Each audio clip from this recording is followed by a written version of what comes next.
राम राम दोस्तों, नमस्कार, प्रणाम। मेरे यूट्यूब चैनल में आप सभी का स्वागत है। मैं गाने जा रही हूँ एक देवी पचरा गीत। अगर अच्छी लगे तो चैनल को लाइक, सब्सक्राइब, शेयर जरूर करें प्लीज़। गाइस, आप लोग लाइक नहीं करते, प्लीज़ लाइक कर दिया। एक लाइक में क्या जाता है, लाइक से पैसे नहीं लगते। गाइस, एक लाइक कर दिया करें।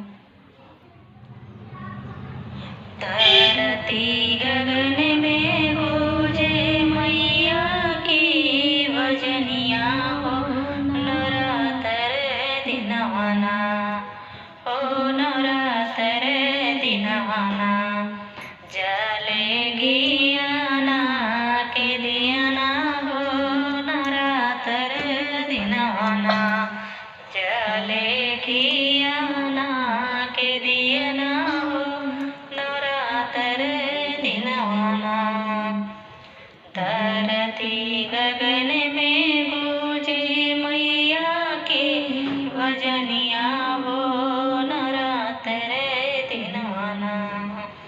जलेगी आना के दियना हो, नवरात्र दिनवाना।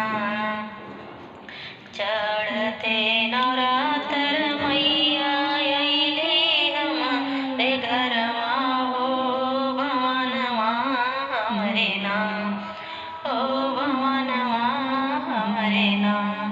बानल विंध्याचल धामवा हो, भवनवा हमरे नाम। बानल विंध्याचल धामवा हो, भवनवा हमरे नाम। चढ़ते नवरात्र मैया अइली हमारे घरवा हो, भवनवा हमरे नाम।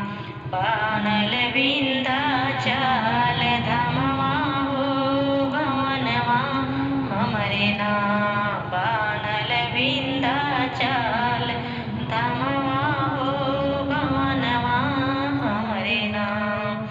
सोरह सिंगार कइके मैया के सजइबै हो, चुनरिया ललकीना हो, चुनरिया ललकीना। नव दुर्गा के ओढ़इबै हो, चुनरिया ललकीना। नव दुर्गा के ओढ़इबै हो, चुनरिया ललकीना।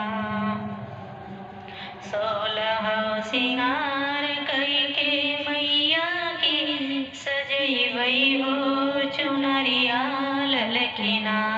नव दुर्गा के ओढ़इबै हो, चुनरिया ललकीना।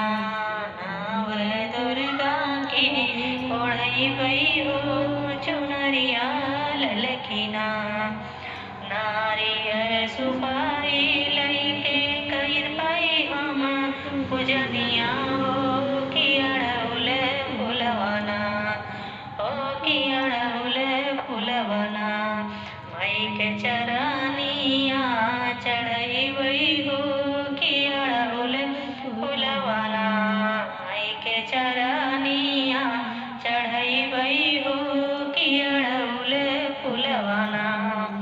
लवंग इलायची के माई के भोग लगाइबै, कपूर दियना माई के आरती उतरबै हो, कपूर दियना माई के आरती उतरबै हो, कपूर दियना। करी है कल्याण मैया नवरात्र दिनवा हो, कि वारी दीहना हो, कि वारी दीहना। सब कर झोलिया में खुशिया हो, कि वारी दीहना। करी है कल्याण मैया नवरात्र दिनवा हो, कि वारी दीहना। सब कर झोलिया में खुशिया हो, कि वारी दीहना। आज के लिए इतना ही। So thank you. So guys, video को लाइक जरूर किया करें। बस